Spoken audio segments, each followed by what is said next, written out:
அண்மை செய்தி. மாநிலங்களவை தேர்தல் வேட்புமனுக்கள் மீதான பரிசீலனை தொடங்கியது. அண்மை செய்தியை பார்த்துக் கொண்டிருக்கிறோம். மாநிலங்களவை தேர்தலுக்கான வேட்புமனு தாக்கல் நேற்றுடன் நிறைவடைந்த நிலையில் இன்று மனுக்கள் மீது பரிசீலனை தொடங்கியிருக்கிறது. மாநிலங்களவை தேர்தலில் திமுக சார்பில் பி. Wilson, SR. சிவலிங்கம், கவிஞர் சல்மா ஆகியோர் போட்டியிடுகின்றனர். திமுக கூட்டணியில் மக்கள் நீதி மய்யம் தலைவர் கமல்ஹாசனும் போட்டியிடுகிறார். அண்மை செய்தியை பார்த்துக் கொண்டிருக்கிறோம். உரிய எம்எல்ஏக்களின் ஆதரவு இருப்பதால் திமுக சார்பில் போட்டியிடும் 3 வேட்பாளர்களும் போட்டியின்றி தேர்வாகின்றனர். மக்கள் நீதி மய்யம் தலைவர் கமல்ஹாசனும் போட்டியின்றி தேர்வாகிறார். அண்மை செய்தியை பார்த்துக் கொண்டிருக்கிறோம். மாநிலங்களவை தேர்தல் வேட்புமனுக்கள் மீதான பரிசீலனை தொடங்கியிருக்கிறது. நேற்று மாநிலங்களவை தேர்தலுக்கான வேட்புமனு தாக்கல் நிறைவடைந்த நிலையில் இன்று மனுக்கள் மீது பரிசீலனை தொடங்கியிருக்கிறது. அண்மை செய்தியை பார்த்துக் கொண்டிருக்கிறோம்.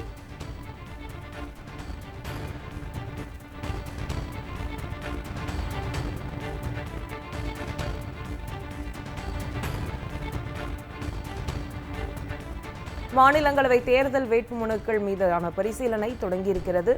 முழு விவரங்களை எமது செய்தியாளர் ஜெகதீஷிடம் கேட்கலாம். வணக்கம் ஜெகதீஷ், விவரங்கள் என்ன? தமிழ்நாட்டில் விரைவில் காலியாக உள்ள 6 மாநிலங்களவை உறுப்பினர்களுக்கான பதவிகளுக்கு வேட்புமனு தாக்கலானது ஜூன் 2ஆம் தேதி துவங்கியது. ஜூன் 2ஆம் தேதி துவங்கி நேற்று வரை வேட்புமனு தாக்கலானது நடைபெற்றது.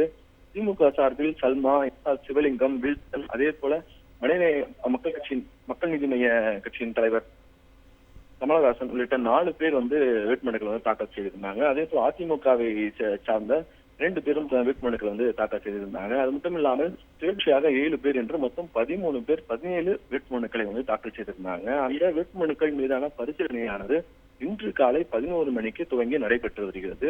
வேட்புமனுக்கள் பரிசீலனையானது தமிழ்நாடு தலைமை தேர்தல் அதிகாரி அர்ச்சனா பட்நாயக் அவர்களின் முன்னிலையில் இந்த வேட்புமனுக்கள் மீதான பரிசீலனையானது தொடங்கி நடைபெற்று வருகிறது.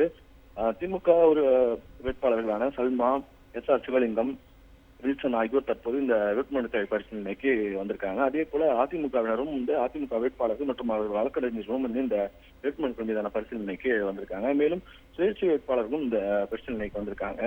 வேட்புமனு பரிசீலனை தொடங்கிய உடனே அதிமுக வேட்பாளர்களின் வேட்புமனுக்களை ஏற்கக்கூடாது என்று அதிமுக வழக்கறிஞரும் இபிஎஸ் எதிர்ப்பாளருமான சூரியமூர்த்தி என்பவர் ஒரு எதிர்ப்பு தெரிவிச்சிருக்காரு.